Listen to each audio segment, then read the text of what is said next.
अल्हम्दुलिल्लाह। कहाँ से तशरीफ़ ला रही हैं? हम लोग इधर पंजाब यूनिवर्सिटी एग्रीकल्चर डिपार्टमेंट के स्टूडेंट्स हैं, तो यहाँ पे ये एग्री कनेक्शंस का विज़िट करने आए हैं।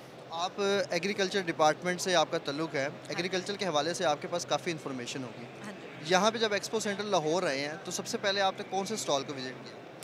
सबसे पहले हम गए हैं वो एग्री इनोवेशन 2024 पे। वहाँ पे एक अट्रैक्ट ही उसी स्टॉल ने किया था क्योंकि उनके पास ड्रोन्स पड़े हुए थे और सबसे लेटेस्ट टेक्नोलॉजी उनके पास पड़ी हुई है। बाकी बैंक्स हैं इनके तो हम देखते रहते हैं, लेकिन वो वाला स्टॉल हमारे लिए न्यू था कि जो चीज़ें हम वहाँ पे पढ़ रहे हैं ना वो हमारे सामने पड़ी हुई थी, और सबसे अच्छी रिप्रेजेंटेशन भी उन्हीं की है अभी तक। अभी आपका लास्ट सेमेस्टर जा रहा है? हमारा अभी 6th चल रहा है। ठीक है, यानी कि 2 सेमेस्टर रह गए हाँ हैं। जी, 2 रह अभी गए 6 सेमेस्टर में आपका जो लास्ट सब्जेक्ट था, उसमें आपने एग्रीकल्चर के हवाले से क्या प्रोजेक्ट पढ़ा था? एग्रीकल्चर के हवाले से हमारा चल रहा था कि हमारी जो मेजर क्रॉप्स हैं ना पाकिस्तान की, उनमें हम टेक्नोलॉजी कैसे इनोवेट कर सकते हैं, कैसे इनकॉर्पोरेट कर सकते हैं। हमने वो पढ़ा था, जिस तरह राइस और शुगर कैन है ना, इसमें मतलब जो ट्रेडिशनल वेज चल रहे हैं फार्मर्स के, वो तो हम मतलब पहले पढ़ रहे थे। इस सेमेस्टर में हमने पढ़ा था कि टेक्नोलॉजी क्या सजेस्ट करिए कि हमने कैसे उनको अपनी यील्ड को बेहतर करना है क्लाइमेट चेंज के लिहाज से। हम आपने क्या पढ़ा था कि क्लाइमेट चेंज के हवाले से हम उसको कैसे बेहतर कर सकते हैं? हाँ, हमारे पास मतलब अगर आप सोइंग डेट्स चेंज कर दो, आप उनको जल्दी सो कर दो, तो उस हिसाब से आपकी यील्ड बढ़ जाती है। अगर आप उसका जो वाटर इनटेक है उसका मेथड चेंज कर दो, आप ड्रिप पे चले जाओ, जो हमारे फार्मर्स नहीं कर रहे हैं, वो अभी फ्लडिंग पे ही हैं। तो ये वाली टेक्नोलॉजीज थी, जिस तरह इरीगेशन में ड्रिप इरीगेशन है, स्प्रिंकलर इरीगेशन है, सोइंग डेट्स में आप अपनी सोइंग डेट्स पहले कर दो। ये नई नई टेक्निक्स थी, स्ट्रेटजीज़ थी जिनको हम स्टडी कर रहे थे। और फिर ये कुछ ट्रायल्स हमारे डिपार्टमेंट में पीछे फार्म में भी लगे हुए हैं, वो प्रैक्टिकल रिप्रेजेंटेशन होती है हमारे जो सब्जेक्ट्स हैं उनकी। अभी रिसेंटली आपने कौन सा ट्रायल परफॉर्म किया था? कोई किया था? रिसेंटली हमने सनफ्लावर का किया था। उसका पूरा प्रोसेस बताएंगे ज़रा, वो किस तरह से किया था, क्या किया था? सबसे पहले हमें लैंड अलॉट किया गया था, ज़्यादा 3 मरले होता है, इससे कम होता है। वहाँ पे सबसे पहले हमने लैंड प्रिपरेशन की थी। और वो लैंड जो था वो ओपन लैंड था? ओपन लैंड था, फील्ड्स हैं। आपने उसके इर्द गिर्द अपनी बंडिंग करनी होती है। उसके बाद बेड हमने प्रिपेयर किया था। फिर हमने उस पर सोइंग की है। हमें सीड्स लेके आए थे, हम जो लेटेस्ट हाइब्रिड सीड है सनफ्लावर का, वो लेके आए थे, और वहाँ पे हमने उसको सो किया था। फिर हमारे 2 मंथ्स की ये क्रॉप चली थी, और उसके बाद उसमें उसने फ्लावरिंग भी की थी, और हमने उसकी वाटर टेक्स सारा कुछ मॉनिटर करते रहे हैं। तो यही हमने उसमें किया था। लाहौर एक्सपो सेंटर में तशरीफ़ लाए हैं, कहाँ से आए हैं?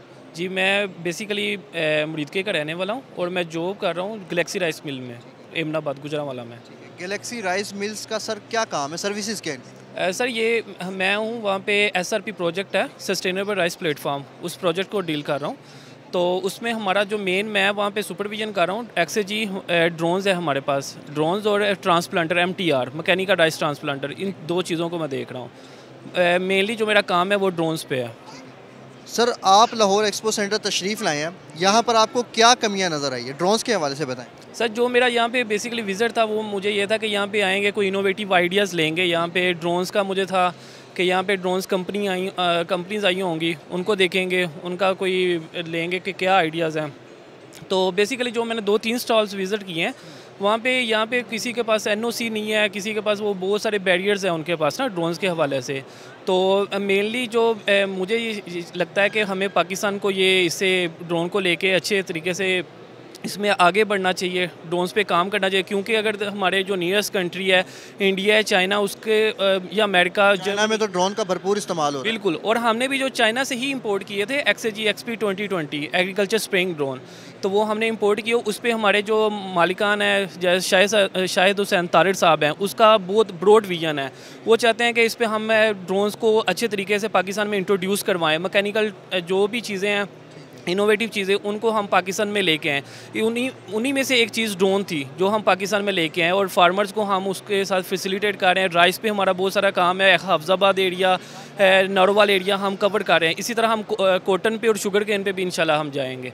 और मेरा जो है, हमारे जो फार्मर्स हैं, मुझे ये एक मैसेज इस पॉइंट ऑफ इस यहाँ से मैं देना चाहूँगा कि फार्मर्स को चाहिए कि ये इनोवेटिव जो चीज़ें हैं इनको अडोप्ट किया जाए, ना यानी कि टेक्नोलॉजी को ज़राअत में शामिल किया। बिल्कुल बिल्कुल, मेरा ये आजकल लोगों का यही सवाल होता है कि टेक्नोलॉजी का ज़राअत में शामिल होना ये ठीक है ये कि या गलत है? बिल्कुल, ये मेरे देखें ना, अगर आप ड्रोन के साथ स्प्रे करवाते हैं तो एक बंदा उसने फील्ड में चल के जाना है, वो बहुत सारी फसल जो होगी फील्ड में ख़राब होगी, पाँव के नीचे आएगी, लेकिन ड्रोन ने बिल्कुल हवा में स्मूथली जाना है, फ्लाइट लेनी है उसका और ड्रोन का। और देखें आजकल जैसे लेबर का बहुत ज़्यादा मसला बन रहा है, लेकिन ड्रोन के साथ एक दिन में आप 100 एकर्स कवर कर सकते हैं।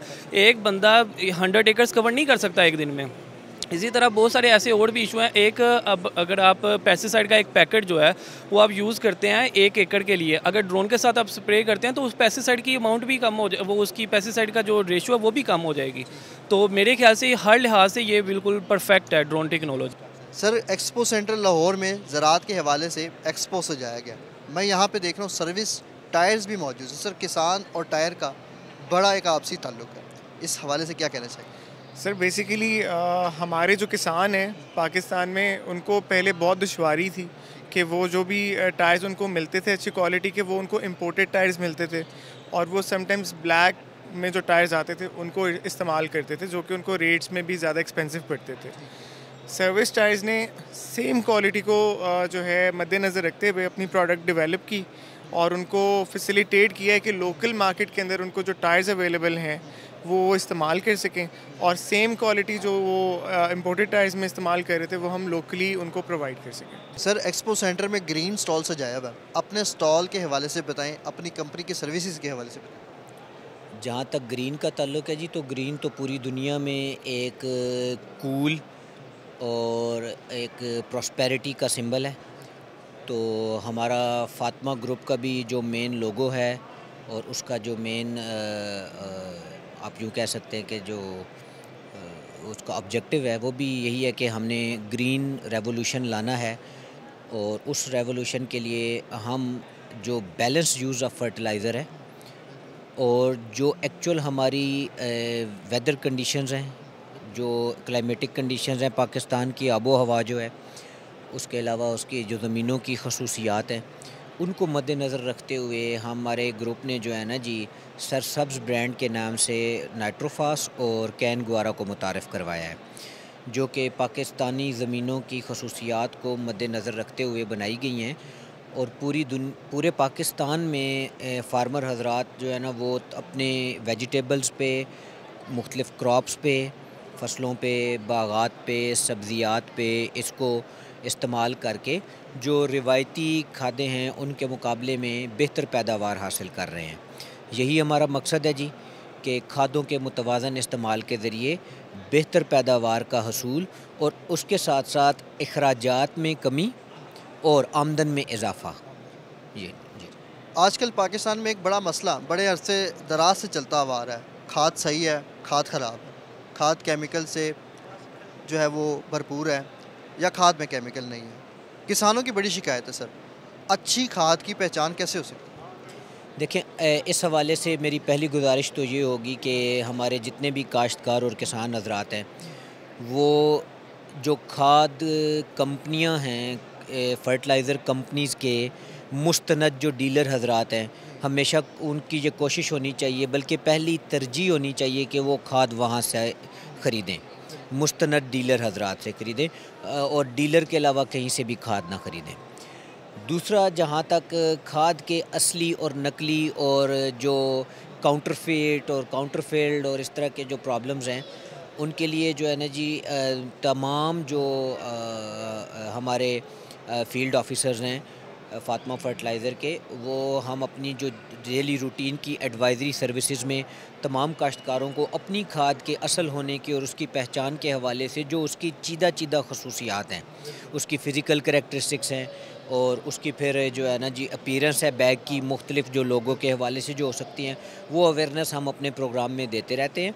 और फातिमा ग्रुप ऑफ कंपनीज़ की जी फातिमा फर्टिलाइज़र कंपनी की जानिब से हमारी तमाम एडवाइजरी सर्विसेज में खाद के असली खाद की पहचान के हवाले से पैगाम शामिल होता है, और उसको ज़रूर जो है ना गौर से सुना करें काश्तकार हज़रात। और मुस्तनद जो हमारे डीलर हैं, हर सतह पे हमने कोशिश की है कि गाँव के या मरकज़ की सतह तक भी हमारा जो डीलर हो, डीलरशिप वहाँ पे मौजूद हो, वो वहाँ से गाइडेंस के लिए उनके लिए मौजूद है। जी जी। सर मेरा किसान बहुत सादा है, मेरे किसान को आप ये समझाएं कि अगर वो गंदम की काश्त करता है तो उसके लिए फातिमा ग्रुप की जानिब से कौन सी खाद अवेलेबल है? जी, हमारी जैसे मैंने शुरू में आपको बताया कि सरसब्ज़ नाइट्रोफास और सरसब्ज़ कैनगुआरा ना सिर्फ गंदम बल्कि तमाम फसलों के लिए, तमाम सब्ज़ियात के लिए और तमाम किस्म के बागात के लिए और पाकिस्तानी आबो हवा में तकरीबन तमाम इलाकों के लिए, सूबों के लिए ये यकसां तौर पे मुफीद खाद है। तो इसके लिए हमारी पूरी की पूरी मार्केटिंग में टेक्निकल सर्विसेज ऑफिसर्स की टीम है जो ज़िले लेवल पे, ज़िले सतह पे ऑफिसर्स मौजूद हैं और इनके इस्तेमाल के हवाले से और इस्तेमाल मुतवाज़न इस्तेमाल में क्या चीज़ आती है कि कौन सी खाद किस वक्त कितनी मिकदार में और किस तरीके से इस्तेमाल करनी है ताकि उसकी लागत कम से कम हो और उसको आमदन और मुनाफा ज़्यादा से ज़्यादा हो।